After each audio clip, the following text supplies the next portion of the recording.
even though I've taken a break from wrenching on a full-time basis, I still sling wrenches from time to time for certain clients. For this particular repair, we're probably going to break this video up into 2 or 3 part segments. But for today, we're going to be taking apart a Chevy Uplander and removing the radiator because it's been cracked. So let's get to it.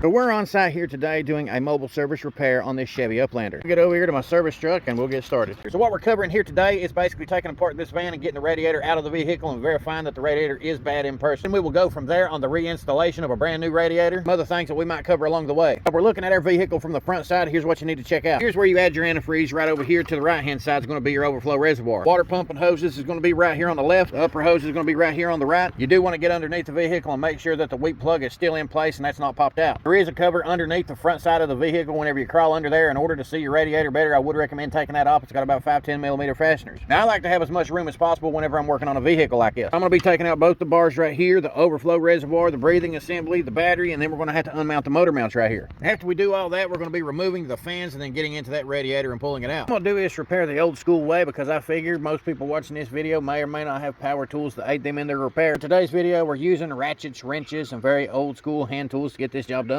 All the tools you should need for this job is going to be right there on screen that I'm using in this video. Unhook the battery first thing. We're going to get us a 10 millimeter ratcheting wrench here from WorkPro. This is a brand new 2-in-1 boxed in wrench with a 12 and 6-point design on one side of the wrench. They put this awful close. You don't want to touch none of the metal or it's going to arc on you. It doesn't help that this guy had a zip tied battery sitting inside here. It's probably one size too big. Get it loose right here. Just enough to get that terminal off there. Real close now. I'm going to go ahead and take off that hose that runs from the top of the water pump area here over to your overflow. Using the CHANNELLOCK V-Jaw speed grip pliers here, they just got the perfect type of design to do this sort of stuff with clamps. Big, small, doesn't really matter. They do a great job with this. That's off there. V-Jaw goes right around it, and I'm just going to grip it and twist it back and forth, get it broke loose, and then you can easily pop it off here. Like so. That runs along the top of your radiator all the way over here. Need you a 1/2 inch or 13 millimeter socket. 3/8 drive ratchet's probably the most commonly used ratchet in the trades. Go ahead and take apart the 13 millimeter bolts on these bars here.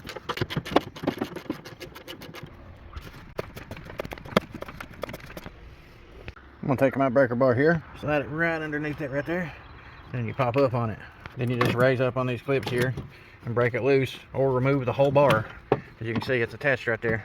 Move the whole thing out of the way. Old plastic shopping bag wrapped around the bolt that was on the back side right here. Slide it down inside your tube and then readjust your clamp. And once you do that, you can move this whole thing, and if any of that antifreeze starts coming back feeding out of the hose right there, it'll stop it from escaping. Now we can pick the whole thing up and move it out of the way. Now we clearly got a little bit more room to work, but I want to make even more room. So this breather assembly here, it's got to go. Another tip, you should always take your bolts and thread them back down in the holes that they come out of. Thread them down enough to where they're not going to pop back out. Before you get started here, it doesn't hurt to go ahead and get yourself a 1/2 inch drive breaker bar extension and a deep wall socket to have with you. Motor mounts here along with your bar is all going to have 1/2 inch or 13 millimeter bolts. Doing this by hand, you want to go ahead and break them loose. That way it's less wear and tear on your ratchet. You can buy an individual breaker bar, or you can get a ratchet like this in here from Michael Pro Tools. This one is effectively a flex head ratchet with a breaker bar feature built into it. Once I've got everything attached here, I can extend the handle out, put it on the fasteners, and go ahead and start breaking it loose. I'm going to push up on the tab here and turn it into a ratchet. We'll work on getting this bar loosened up and moved out of my way. Remove this. A lot of guys will tell you to go ahead and loosen up both of your motor mounts here. That's something we're going to have to do, but I like to loosen the one on the left first, because once you loosen up both of these motor mounts here, the motor's going to be loose. You'll be able to rock it back and forth a little bit, but I want to loosen this side up first because I want to be able to get down in here and disconnect all these hoses that we're going to have to unhook. I'll only loosen up both motor mounts whenever I am ready to remove the fan and then remove the radiator. I do that just out of an abundance of safety. Now I'm going to focus on this left side motor mount and get these bolts stuck out.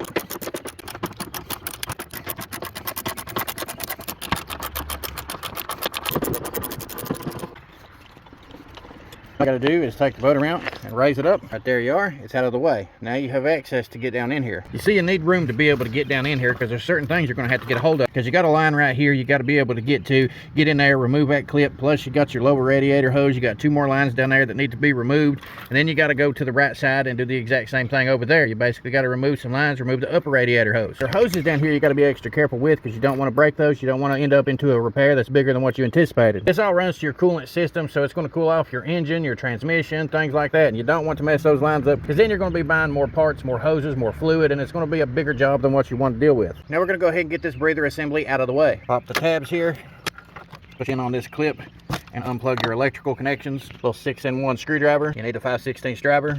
Loosen up these clamps. Loosen this one up too. Pull it out of the way here. Remove our air filter. We're going to need to move this, but I do want it to be where I can turn it back and forth. 2 10mm fasteners over here. Go ahead and take those out. Pull up on it here. See here, this is protected because that's going to be your computer. That's the brains of this system. You definitely don't want to damage that. Exactly why you want that battery unplugged. The whole reason you're removing all of this is so you can easily get down in here and remove this hose and get down here and remove those lines. You need a 10mm socket, a nice long extension, and a 3/8 drive ratchet. You're going to take apart 3 of these 10mm bolts. When that's loose and the bolts are removed, I'm going to go ahead and reinstall the brains here into the box.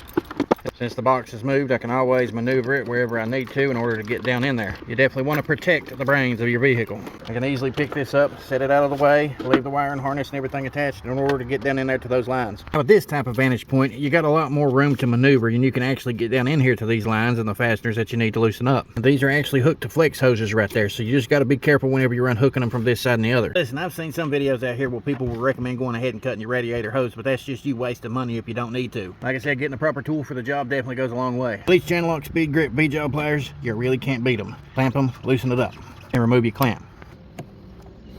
Push on down the hose, then open your pliers up a little bit. Make sure the hose is good and broke loose.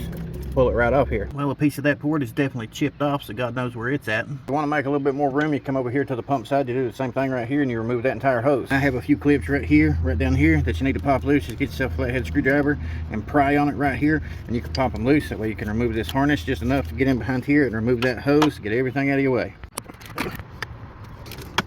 This one is in a very nice tight confined space, so you're really not going to be able to get some pliers around it to break it loose. Typically what a hose hook's for. In this situation, you do not necessarily have to maneuver it as long as you pull it up out of the way here so you can move it back and forth and out of the way. You can remove all your fan and all that sort of stuff. Now since these hoses right here run to the condenser, which is essentially in front of your radiator, you're going to have to be very gently with those. Otherwise you'll have to evacuate the entire AC system, and you know, it's just an extra cost, and you will not be able to do that as a do-it-yourselfer. Plus it's illegal to vent the AC system into the atmosphere. As long as you take your time and try to do it right, you should be able to get it removed. You are going to have some fasteners right here on top, plus you're going to have some along the side, some right down here that goes to those lines. Then you're going to have one there on the bottom. You're going to have another one on top, some on the other side. While we're diving into this side, we're going to go ahead and loosen all those up at once. All the ones hooked to the radiator itself should be a 10mm, so we're going to go ahead and start with that one right here.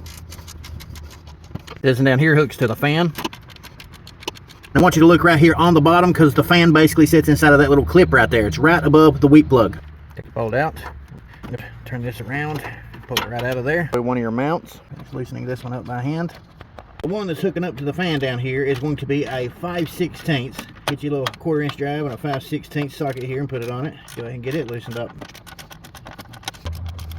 Now that is a bracket that's holding those lines on there, so you can go ahead and pop that bracket loose. Most of the time you can pop it up over there. Right here you are. Set all this out of the way. Reinstall the fastener. Put this out of the way. Grab your 10mm. If you look right here in the center, you're going to have a fastener right there. Go ahead and get it out. Pop this off here. Got the same 10mm on the mount over here.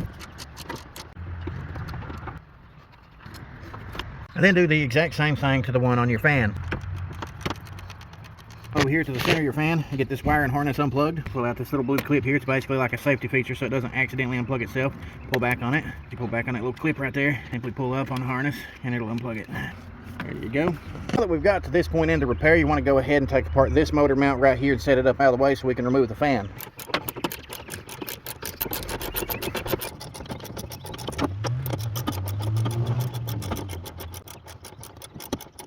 Now before I've even removed this last bolt, you can clearly see that the motor has already shifted. So once we remove this last one, we're going to set it up out of the way and dive into this.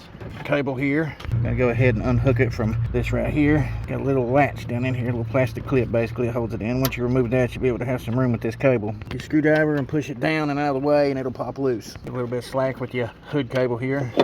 And you can set this the rest of the way up and out of the way. You see, you will have access to remove the fan and pull it straight up. Now, in order to do this, you reach down here, you get you a good grip on the fan, you pull up and put it toward the engine, and then pull it straight up and out. These hoses in the way, if you're going to leave them attached, then you will have to maneuver around those and just deal with it as you're removing it. You want to bend this up and out of the way as much as possible. Get as much room as you can. Pull it up, straight up, and back. Straight up and back, and it removes it from the radiator. Now, before we pull this fan out of here, you got these two flex hoses down here. They're inside of these little clips. You just need to pry up on them and pop them out of those clips. Reach down here with your hand, up, push down, just make sure that they're set free.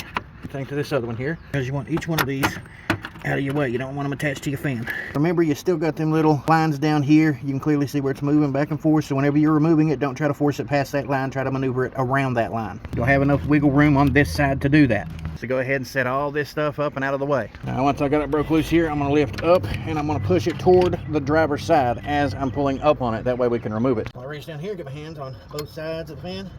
You don't want to pull up on the radiator. You want to maneuver it around this line on your left. So you kind of go up. Then you have a little bit of clearance. You want to pull it straight up and out from the driver's side, like so. It's right here, and now you have removed your fan successfully. What it looks like. Your side up here, we got to get this line loosened up and that hose down there removed. You have one of these on the top and the bottom. Now this is like basically like a little rubber bushing on the outside. Pop it off here, and there's a little snap ring that rests over top of that. It's a little cheapo $1 pick set from Harbor Freight. Go ahead and push this thing around through here. Maneuver it until you see the spot you need. As long as you can get that hook run down in there and then pry back on it and pull it out. Nice and gentle so you don't lose it. Here we go. Here's what you're removing. Definitely put this somewhere that you're not going to lose it. Now I want to remove that hose. My V-jaws here. I'm adjusted. Wrap them around it. Get a nice tight grip. Go ahead and break this loose. Now as soon as that's loosened up, be out of the way where you can maneuver. Then you can get down here to your lower radiator hose. Now this is a flex hose, so you can just set it up out of the way. Again, I'm going to take my V-jaw pliers here. This is upside down. I can still maneuver these jaws around to where I can get this clamp squeezed together and at least turn it to where I can get it in a much better position. And then once I get it in that good position, just gotta wiggle it back and forth here. Get off of that hose. Take one hand, adjust it down, make the jaws wider. That way I can wrap it around the hose and make sure it's broke loose and finish pulling it off of there, like so. Now we gotta get down to that last line and pull that little snap ring off of it. Do the exact same thing, unthread it, get it loosened up. Pop that little cap off of it down here until we find the right part with our hook and get it off of there. That might take a little bit of maneuvering, but once you get that one off of there, like I said, do the exact same thing to the bottom line. We'll readjust our V-jaws, take them, put them in the proper position, go ahead and get it broke loose there. Beautiful thing about channel locks, you can flip them over and use them in either direction. They will grip with this V-jaw design, and the speed grip allows you to get a nice precise grip. That way you ain't got to worry about rounding. As soon as this is loosened up entirely, like I said, it's on a flex hose, you just wiggle it there out of the way. You really can't beat having a pair of pliers like this. Highly recommended. Right there's the problem that I'm worried about though. Whenever you detach this stuff, it looks like oil. Oil is mixed in with it, and if that's the case, well, he's going to have a lot more problems than what he's wanting to deal with, because that means the head gasket, when it got hot, it probably went bad, blew out. Wipe it on the white band here. Really see there's some brown mixed in. I'd say that he's got a blown head gasket too. But since we were hired to come deal with the radiator, that's exactly what we're going to do. But we will go ahead and show him all this, let him know what's going on. There ain't no sense in fixing the radiator unless you're willing to fix the head gasket too. Now the problem from this point forward is the fact that the radiator is hooked up to the condenser, which is what these lines over here is going to go to. Wraps around the front, goes to that side. You basically pull up on the radiator and move it forward to get it out of its little holes that it's got on the bottom there. And if you look at it right here, you'll see this part is the radiator. This part back here is sitting inside of a clip. That's going to be leading to the condenser. Here's what it looks like on the driver's side. Here's what it looks like on that passenger side. We're gonna try to get it pried apart there. I'll start on the passenger side here with a screwdriver. I'll wedge it up against the radiator. I'm gonna push up against that and pop it out of that clip. That over here is definitely loosened up. Now I'm coming over here to the driver's side and I'm basically doing the exact same thing, prying up on it. Now that that's broke loose, you ain't got to worry about these lines right here. If you would have had to took those apart, you would have had to have the entire HVAC system redone. But now we can pull this radiator out here. Set everything up just as we did earlier. Down in here and grab it. Just be careful whenever you're maneuvering it. You don't want to run into other lines. If you get any lines hanging up on the bottom, make sure you maneuver them out of the way, because there is clips on this condenser down there and everything else. You just got to kind of wiggle it back and forth. Jigsaw puzzle. It's coming out. All you got left to do is maneuver it and slowly guide it around all these lines until it's up and out. And once you get it out, it's out. There is your radiator. Now I locked in one of these motor mounts. Let's see if we can tell where it's leaking at. We definitely found where it was cracked at, right here. You see how that's been latched together with the plastic part of the housing? Right there is where the problem is. It cracked all along that seam. Definitely bad. But like I said, if we got a head gasket blown, we got much bigger problems. So for these follow-up videos, make sure you pop that clutch, subscribe, check out these social media platforms. It's all about saving you some money so you can make more of it. Plus, if you want to check out some of the tool reviews of the tools that I've used in this video, it'll be linked down in the description box below. Stay tuned for part 2 and 3 and keep doing that blue collar hustle.